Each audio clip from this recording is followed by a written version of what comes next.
السلام علیکم ورحمۃ اللہ وبرکاتہ۔ یہ دارالسلام اسٹوڈیو ہے۔ دارالسلام اسٹوڈیو کی طرف سے جرنیل صحابہ کے سلسلے کی چوتھی پیشکش عمرو بن عاص رضی اللہ پیش خدمت ہے۔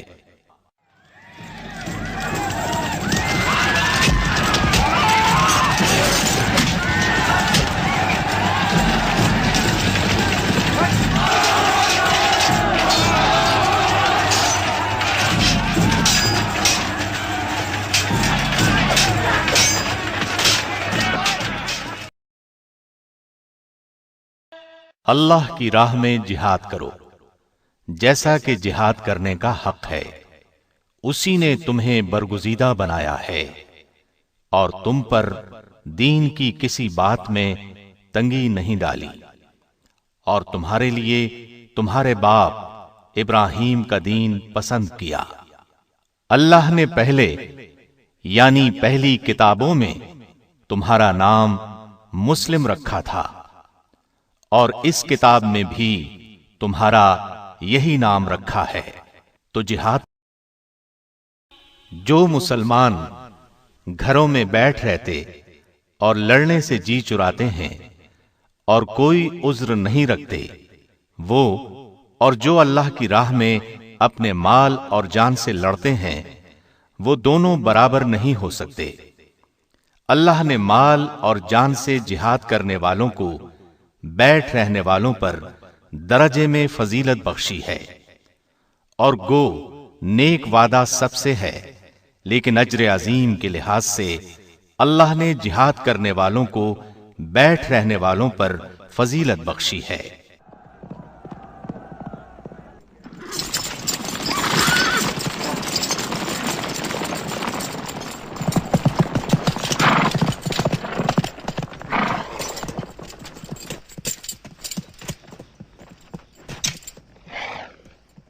دائیں طرف سے ایک گھڑ سوار چلا آ رہا ہے، دو سوار بائیں طرف سے آتے دکھائی دیتے ہیں۔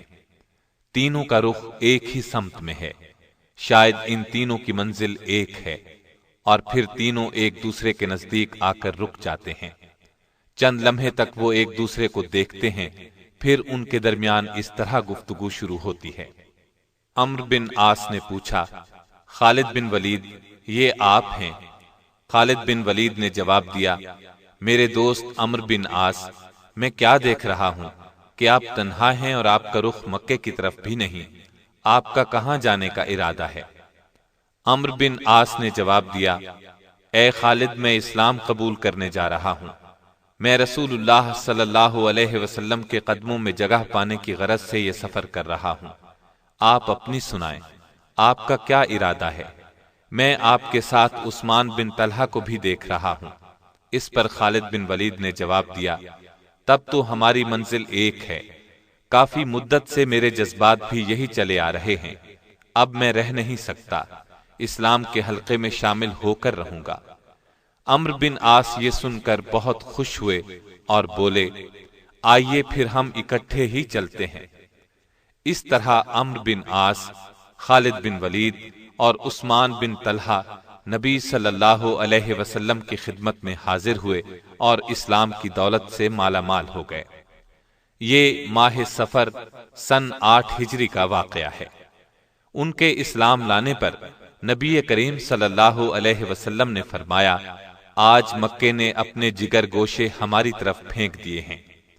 عمرو بن عاص فتح مکہ سے 6 ماہ پہلے ایمان لائے۔ آپ کے بارے میں سیدنا عمر رضی اللہ عنہ نے یہ الفاظ فرمائے، اے عمرو، جب میں آپ کی عقل و دانش اور فہم و فراست کو دیکھتا ہوں تو میرے دل میں خیال آتا ہے کہ آپ کو تو سب سے پہلے اسلام قبول کرنا چاہیے تھا۔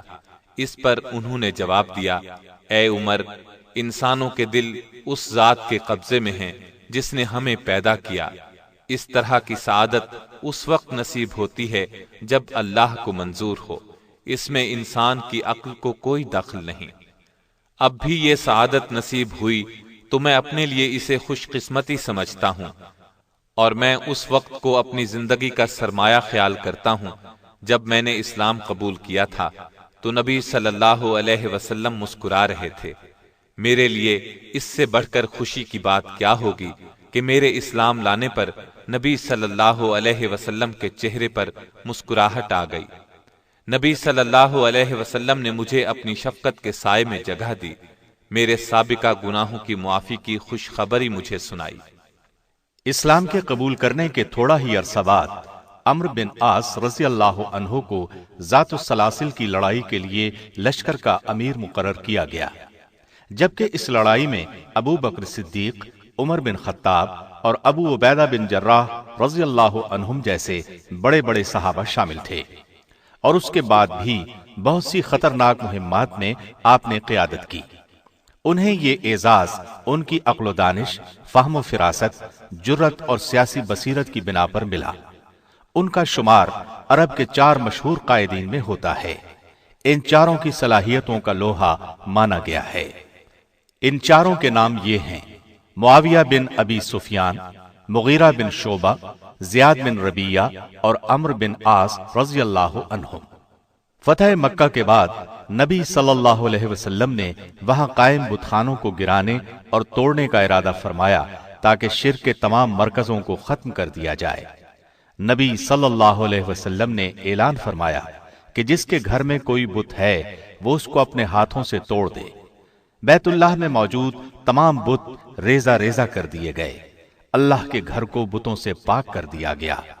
گرد و نواح سے بتوں کو ختم کرنے کے لیے صحابہ کرام کو مقرر کیا گیا۔ خالد بن ولید کو عزا نامی بت توڑنے کے لیے روانہ کیا گیا۔ سعد بن زید اشہلی کو منات بت توڑنے کے لیے بھیجا گیا۔ عمرو بن عاص کو سوا نامی بت تباہ کرنے کی ذمہ داری سونپی گئی۔ یہ بت مکے سے تقریباً 3 میل کے فاصلے پر تھا۔ نوح علیہ السلام کے وقت سے اس کی پوجا کی جا رہی تھی۔ قبیلہ حذیل اس کا متولی تھا۔ عمرو بن عاص وہاں پہنچے تو وہاں صرف ایک مجاور موجود تھا۔ اس نے پوچھا، آپ یہاں کیسے تشریف لائے؟ آپ نے فرمایا، میں اس بت کو توڑنے کے لیے آیا ہوں۔ اس نے کہا کہ آپ یہ کام نہیں کر سکتے، ہمارے معبود میں اتنی طاقت ہے کہ اپنی توہین کرنے والے کو مزہ چکھا دے گا۔ آپ نے نعرہ تکبیر لگایا اور بت کو ریزہ ریزہ کر دیا، اور مجاور سے کہا، اب کیا خیال ہے؟ مجاور نے اسی وقت اسلام قبول کر لیا۔ امام بخاری نے عبداللہ بن عباس رضی اللہ عنہما سے روایت کی ہے کہ یہ بت نوح علیہ السلام کی قوم کے نیک اور پارسا لوگوں کے تھے۔ پہلے ان بتوں کی صرف تعظیم کی جاتی تھی، پھر شیطان نے انہیں اس کی عبادت پر لگا دیا۔ انہی دنوں نبی صلی اللہ علیہ وسلم کو معلوم ہوا کہ عمان کے لوگ آگ کی پوجا کرتے ہیں۔ نبی صلی اللہ علیہ وسلم نے عمرو بن عاص کو عمان کی طرف روانہ فرمایا۔ وہاں جعفر اور عباد نامی 2 حقیقی بھائی حکومت کرتے تھے، وہ بھی آگ کے پجاری تھے۔ نبی صلی اللہ علیہ وسلم نے ان دونوں بھائیوں کے نام خط لکھ کر عمرو بن عاص کو روانہ فرمایا۔ اس خط میں اسلام کی دعوت دی گئی تھی۔ عمرو بن عاص تنہا وہاں پہنچے۔ آپ نے وہاں پہنچ کر غور و فکر اور تدبر سے کام لیا۔ چھوٹے بھائی سے ملاقات کی، وہ نسبتاً نرم دل تھا۔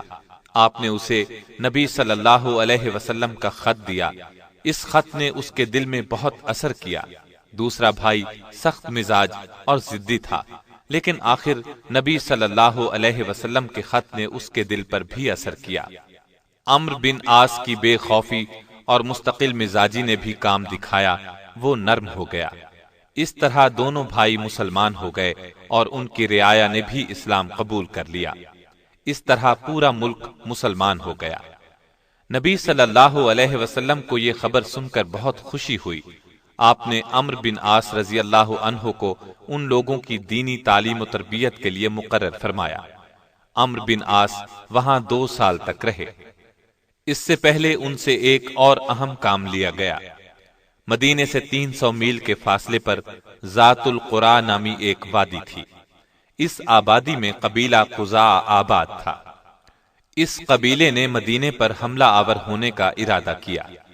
نبی صلی اللہ علیہ وسلم کو یہ خبر ملی تو آپ نے عمرو بن عاص کی قیادت میں لشکر روانہ کیا تاکہ دشمن کو وہیں روک لیا جائے۔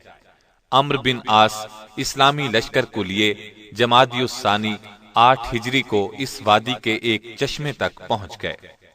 اس چشمے کا نام سلاسل تھا۔ آپ نے وہیں پڑاؤ ڈال دیا۔ اس وقت انہیں معلوم ہوا کہ دشمن کی تعداد ان کے مقابلے میں کہیں زیادہ ہے۔ ان کے پاس 300 مجاہد تھے اور صرف 3 گھوڑے تھے۔ آپ نے ارفع بن لیس رضی اللہ عنہ کو مدینے روانہ کیا، آپ سے کمک کی درخواست کی، میدان جنگ کی صورتحال سے آگاہ کیا۔ نبی صلی اللہ علیہ وسلم نے ابو عبیدہ بن جراح کی قیادت میں 200 مجاہدین اور روانہ فرمائے۔ ان مجاہدین میں ابو بکر صدیق رضی اللہ عنہ اور عمر بن خطاب رضی اللہ عنہ بھی شامل تھے۔ یہ لشکر سلاسل کے مقام پر پہنچا تو سوال پیدا ہوا کہ لشکر کی قیادت کون کرے گا؟ عمرو بن عاص رضی اللہ عنہ نے کہا کہ لشکر کے سالار وہ ہیں، جبکہ ابو عبیدہ بن جراح نے کہا کہ لشکر کے سالار وہ ہیں۔ لیکن پھر ابو عبیدہ بن جراح نے عمرو بن عاص کی قیادت منظور کر لی، اس لیے کہ نبی صلی اللہ علیہ وسلم نے رخصت کرتے وقت فرمایا تھا کہ آپس کے جھگڑے سے بچنا۔ آخر عمرو بن عاص رضی اللہ عنہ نے اپنے لشکر کے ساتھ قبیلہ قزاع پر حملہ کیا۔ حملہ بہت زوردار اور اچانک تھا، انہوں نے دشمن کو سنبھلنے نہ دیا۔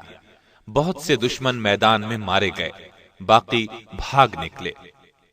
اس موقع پر عمرو بن عاص رضی اللہ عنہ نے لشکر کو حکم دیا، خبردار کوئی مجاہد بھاگتے دشمن کا تعاقب نہ کرے۔ ان دنوں سردی بھی بہت شدید تھی۔ عمرو بن عاص رضی اللہ عنہ نے ایک اور حکم دیا تھا، خبردار مجاہدین تاپنے کے لیے آگ ہرگز نہ جلائیں۔ یہ دونوں حکم مجاہدین کو عجیب لگے۔ عمر رضی اللہ عنہ کو تو غصہ آ گیا، پکار اٹھے، یہ کیسی پابندیاں ہیں؟ اس پر ابو بکر صدیق نے فرمایا، اے عمر صبر کرو، نبی صلی اللہ علیہ وسلم نے یوں ہی عمرو بن عاص کو لشکر کا امیر مقرر نہیں فرما دیا، کوئی خوبی دیکھ کر ہی یہ اعزاز انہیں عطا کیا گیا ہے۔ مجاہدین نے امیر لشکر سے کہا بھی کہ انہیں تعاقب کی اجازت دی جائے تاکہ دشمن کا مکمل طور پر خاتمہ کر دیا جائے، لیکن آپ نے تعاقب کی قطعاً اجازت نہ دی۔ اسلام قبول کرنے کے بعد یہ پہلی جنگ تھی جس کی قیادت انہیں سونپی گئی تھی۔ عظیم الشان فتح حاصل کرنے کے بعد جب یہ واپس لوٹے تو نبی صلی اللہ علیہ وسلم کو جنگ کی تفصیل سنائی۔ آپ نے پیار بھرے لہجے میں دریافت فرمایا، اے عمرو، تم نے مجاہدین کو بھاگتے دشمن کا تعاقب کرنے سے کیوں روکا تھا؟ اس سوال کا جواب عمرو بن عاص رضی اللہ عنہ نے یہ دیا، اے اللہ کے رسول، مجھے یہ ڈر تھا مجاہدین تعاقب کرتے ہوئے دور نکل جائیں گے، یہاں تک کہ دشمن کے علاقے میں جا نکلیں گے۔ اس طرح چند قیمتی جانیں ضائع ہونے کا خدشہ تھا۔ ان کا یہ خیال بالکل درست تھا، اس لیے کہ کامیاب جرنیل اپنی فوج کے ایک ایک مجاہد کا خیال رکھتا ہے۔ اب رسول اللہ صلی اللہ علیہ وسلم نے دریافت فرمایا، اور تم نے سخت سردی میں مجاہدین کو آگ جلانے سے کیوں روکا؟ آپ نے عرض کیا، اگر میدان میں آگ روشن کی جاتی تو ہماری تھوڑی تعداد کا دشمن کو پتہ چل جاتا، اگر انہیں ہماری کم تعداد کا پتہ چل جاتا تو وہ دوبارہ حملہ کر سکتے تھے۔ نبی صلی اللہ علیہ وسلم نے ان کی وضاحت سن کر خوشی کا اظہار فرمایا۔ یوں آپ نے اسلام قبول کرنے کے بعد سونپی گئی پہلی ذمہ داری کا حق ادا کر دیا۔ آج کے دور میں بھی جنگ کے دنوں میں باقاعدہ اعلان کیا جاتا ہے کہ رات کے وقت تاریکی رکھی جائے، آگ نہ جلائی جائے، روشنیاں گل رکھی جائیں، اسے بلیک آؤٹ کہتے ہیں۔ یہ اصول سیدنا عمرو بن عاص رضی اللہ عنہ نے شروع فرمایا تھا۔ اس فتح پر نبی صلی اللہ علیہ وسلم نے عمرو بن عاص سے فرمایا تھا، اے عمرو، نئی فتوحات کے لیے تیار ہو جاؤ۔ پھر رسول اللہ صلی اللہ علیہ وسلم نے وفات پائی تو ابو بکر رضی اللہ عنہ خلیفہ بنے۔ وہ وقت بہت نازک تھا، ہر طرف سے فتنوں نے سر اٹھا لیا تھا، بہت سے لوگ مرتد ہو گئے، کچھ نے زکوٰۃ دینے سے انکار کر دیا، کچھ نے نبوت کا جھوٹا دعویٰ کر دیا۔ ان تمام فتنوں پر قابو پانے کے لیے سیدنا ابو بکر صدیق نے 11 لشکر ترتیب دیے، 11 ہی جھنڈے بنائے، ہر لشکر کے امیر کو ایک جھنڈا دیا۔ فتنوں کو رفع کرنے کے لیے انہیں مختلف سمتوں میں روانہ فرمایا۔ ہر لشکر نے اپنی منزل پر پہنچ کر اسلام کی سربلندی کے لیے سر دھڑ کی بازی لگا دی۔ عمرو بن عاص رضی اللہ عنہ کو قبیلہ قزاعہ کی طرف روانہ کیا گیا تھا۔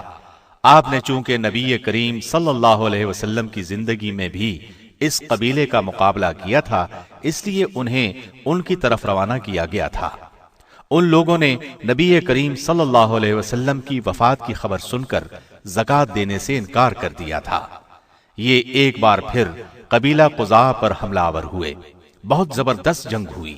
آخر شکست قبیلہ قزاعہ کا مقدر بنی۔ عمرو بن عاص کو فتح نصیب ہوئی۔ قبیلہ قزاعہ کو دوبارہ دائرہ اسلام میں داخل کیا، ان سے زکوٰۃ وصول کر کے بیت المال کے لیے روانہ کی۔ ان فتنوں کے خاتمے کے بعد ابو بکر صدیق رضی اللہ عنہ نے شام کی طرف پیش قدمی کے لیے 4 لشکر ترتیب دیے۔ پہلے لشکر کا سپہ سالار ابو عبیدہ بن جراح رضی اللہ عنہ کو مقرر کیا اور انہیں حمص کی طرف روانہ فرمایا۔ دوسرے لشکر کا سپہ سالار عمرو بن عاص کو مقرر کیا اور انہیں فلسطین کی طرف روانہ کیا۔ تیسرا لشکر شرحبیل بن حسنہ رضی اللہ عنہ کی قیادت میں اردن کی طرف بھیجا۔ یزید بن سفیان رضی اللہ عنہ کو چوتھے لشکر کی کمان دے کر دمشق کی طرف روانہ کیا اور ان چاروں پر امیر سیدنا ابو عبیدہ بن جراح کو مقرر فرمایا۔ عمرو بن عاص 9000 کے لشکر کی قیادت کرتے ہوئے فلسطین کی طرف روانہ ہوئے۔ ادھر شاہ روم کو مسلمانوں کی پیش قدمی کا علم ہوا۔ اس نے مقابلے کے لیے 1,00,000 کا لشکر تیار کیا اور حکم دیا کہ مسلمانوں پر ایسی کاری ضرب لگائیں کہ وہ دوبارہ اٹھ نہ سکیں۔ رومی فوج کا ہراول دستہ 10,000 فوجیوں پر مشتمل تھا۔ یہ جب سامنے آیا تو عمرو بن عاص نے عبداللہ بن عمر کو 1000 مجاہدین کا امیر بنا کر اس پر حملہ آور ہونے کا حکم دیا۔ خود 8000 مجاہدین کے ساتھ دوسری طرف سے باقی لشکر پر حملہ آور ہو گئے۔ رومیوں پر 2 اطراف سے حملہ ہوا۔ حملہ اس قدر زوردار تھا کہ وہ سنبھل نہ سکے۔ پہلے ہی مرحلے میں رومی فوج کا جرنیل مارا گیا۔ اس طرح ان کے حوصلے پست ہو گئے اور وہ بری طرح پسپا ہوئے۔ 700 کو قیدی بنا لیا گیا۔ میدان جنگ سے بہت سا مال غنیمت ہاتھ لگا۔ میدان جنگ میں پہلی کامیابی حاصل کرنے کے بعد عظیم جرنیل سیدنا عمرو بن عاص نے سالار اعلیٰ ابو عبیدہ بن جراح رضی اللہ عنہ کو فتح کی خوشخبری سناتے ہوئے لکھا کہ میں اس وقت فلسطین میں ہوں۔ مقابلے میں رومی 1,00,000 تھے جبکہ ہم 9000 تھے۔ دشمن کے 15,000 فوجی مارے گئے جبکہ ہمارے صرف 130 مجاہد شہید ہوئے۔ 700 رومی فوجی ہماری قید میں ہیں۔ یہ مہمات جاری تھیں کہ ابو بکر صدیق رضی اللہ عنہ وفات پا گئے۔ ان کے بعد سیدنا عمر بن خطاب رضی اللہ عنہ خلیفہ بنے۔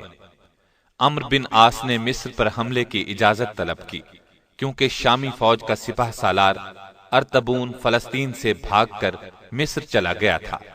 آپ کو چند مصلحتوں کی بنیاد پر فوری طور پر حملے کی اجازت نہ دی گئی۔ تاہم ارد گرد کی مشکلات پر قابو پانے کے بعد امیر المومنین عمر بن خطاب رضی اللہ عنہ نے عظیم جرنیل عمرو بن عاص کو مصر پر چڑھائی کی اجازت دے دی۔ عمرو بن عاص اسلامی لشکر کی قیادت کرتے ہوئے اس قدیم راستے پر چل کر سرزمین مصر میں داخل ہوئے جس راستے پر چل کر سیدنا یوسف علیہ السلام مصر میں داخل ہوئے تھے۔ عمرو بن عاص اس راستے سے خوب اچھی طرح واقف تھے کیونکہ تجارت کے سلسلے میں وہ کئی بار اس راستے سے گزرے تھے۔ رومیوں کو جب اسلامی لشکر کی پیش قدمی کا علم ہوا تو انہوں نے صحرا میں مقابلے کو مناسب نہ سمجھا۔ وہ جانتے تھے کہ مجاہدین صحرا کی جنگ کے بہت ماہر ہیں۔ ادھر عمرو بن عاص نے مصر میں داخل ہوتے وقت مرکزی مقامات کا محاصرہ کر لیا۔ انہوں نے پہلے سرحدی شہر فرما کا محاصرہ کیا۔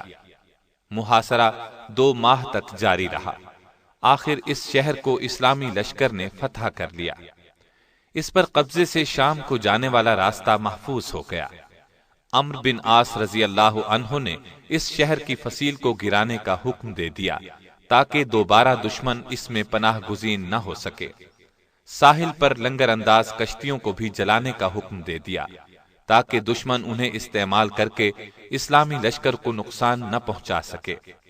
آپ کے پاس فوجی بہت کم تعداد میں تھے۔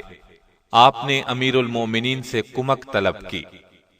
انہوں نے سیدنا زبیر بن عوام رضی اللہ عنہ کی قیادت میں 12,000 کا لشکر بھیج دیا۔ اس وقت مصر کا مشہور شہر اسکندریہ تھا۔ یہ روم کا دوسرا دارالحکومت اور پوری دنیا کا تجارتی مرکز تھا۔ اس شہر کو دشمن سے بچانے کے لیے جدید ترین حفاظتی انتظامات کیے گئے تھے۔ 50,000 جنگجو ہر وقت اس کی حفاظت پر مامور رہتے۔ دفاعی اعتبار سے بھی اس کو بہت محفوظ بنایا گیا تھا۔ اس کے شمال کی طرف سمندر تھا۔ شہر میں داخل ہونا کوئی آسان کام نہیں تھا۔ عمرو بن عاص رضی اللہ عنہ نے حالات کا بغور جائزہ لیا۔ جنگی حکمت عملی سے کام لیتے ہوئے ناکہ بندی کا حربہ اختیار کیا۔ یہ حربہ نہایت کارگر رہا۔ باہر سے کوئی چیز اندر نہیں آ سکتی تھی۔ مجبور ہو کر فوج باہر نکل آئی۔ زبردست جنگ شروع ہوئی۔ مجاہدین جوش میں تھے۔ انہیں تلوار کی دھار پر رکھتے ہوئے شہر میں داخل ہو گئے۔ اسکندریہ کو فتح کرنے میں 3 ماہ لگ گئے۔ پھر تو تمام مصر ہی فتح ہو گیا۔ کوئی فوج ان کے سامنے نہ ٹک سکی۔ عمرو بن عاص رضی اللہ عنہ نے فتح کی خبر مدینہ طیبہ بھیجی تو سیدنا عمر بہت خوش ہوئے۔ خبر لانے والے کو گھر لے گئے، اسے کھانا کھلایا۔ کھانا روٹی اور روغن زیتون پر مشتمل تھا۔ بعد میں کھجوریں پیش کی۔ خوشی آپ کے انگ انگ سے ٹپک رہی تھی۔ مصر پر قبضے کے بعد عمرو بن عاص نے ایک نیا شہر تعمیر کرنے کا ارادہ کیا۔ شہر کا نقشہ زبیر بن عوام نے تیار کیا۔ اس کا نام فسطاط رکھا گیا۔ شہر کے متعلق جب امیر المومنین کو علم ہوا تو انہوں نے اس شہر کو مصر کا دارالحکومت بنانے کا حکم جاری کیا۔ عمرو بن عاص کو اس کا امیر مقرر کیا۔ مصر 20 ہجری میں فتح ہوا۔ سیدنا عمرو بن عاص نے اپنے دور میں مصر کو امن امان اور ترقی کے راستے پر ڈال دیا۔ سیدنا عمر فاروق کی شہادت کے بعد سیدنا عثمان رضی اللہ عنہ خلیفہ بنے۔ آپ نے عمرو بن عاص کی جگہ عبداللہ بن سعد بن ابی سرحہ رضی اللہ عنہ کو گورنر مقرر کر دیا اور انہیں مدینے بلا لیا گیا۔ سیدنا عثمان نے فسادیوں کے خلاف ان سے مشورہ طلب کیا۔ آپ نے ان کے ساتھ سختی سے نپٹنے کا مشورہ دیا، لیکن عثمان رضی اللہ عنہ نے اپنی نرم طبیعت کی وجہ سے یہ مشورہ نہ مانا۔ سیدنا عثمان کی شہادت کے بعد سیدنا علی رضی اللہ عنہ خلیفہ بنے۔ اس وقت شام کے گورنر امیر معاویہ تھے۔ سیدنا عثمان کے قاتلوں کے مسئلے پر امیر معاویہ اور سیدنا علی میں کشمکش شروع ہو گئی۔ اس سلسلے میں امیر معاویہ نے عمرو بن عاص کو مشورے کے لیے شام بلا لیا۔ اس وقت آپ فلسطین میں تھے۔ انہوں نے پہلے اپنے 2 بیٹوں سے مشورہ کیا، پھر امیر معاویہ کے پاس چلے گئے۔ آپ نے امیر معاویہ کا بھرپور ساتھ دیا۔ انہوں نے بھی اپنے دور میں عمرو بن عاص رضی اللہ عنہ کو مصر کا امیر مقرر فرمایا۔ اس حالت میں آپ نے مصر میں انتقال فرمایا۔ سیدنا عمرو بن عاص عظیم جرنیل اور کامیاب سیاستدان تھے، جرأت اور شجاعت کا پیکر تھے۔ عراق، شام اور فلسطین میں تہلکہ مچا دینے والے سپہ سالار ثابت ہوئے۔ مصر میں حیرت انگیز کارنامے انجام دیے۔ فاتح مصر کہلائے۔ اپنی فوج کا ہر وقت خیال رکھتے۔ آپ ایک کامیاب سفیر بھی تھے۔ اپنی تقریر میں شاہی درباروں پر سناٹا طاری کر دیتے تھے۔ 43 ہجری میں عید الفطر کے دن انتقال فرمایا۔ انا للہ و انا الیہ راجعون۔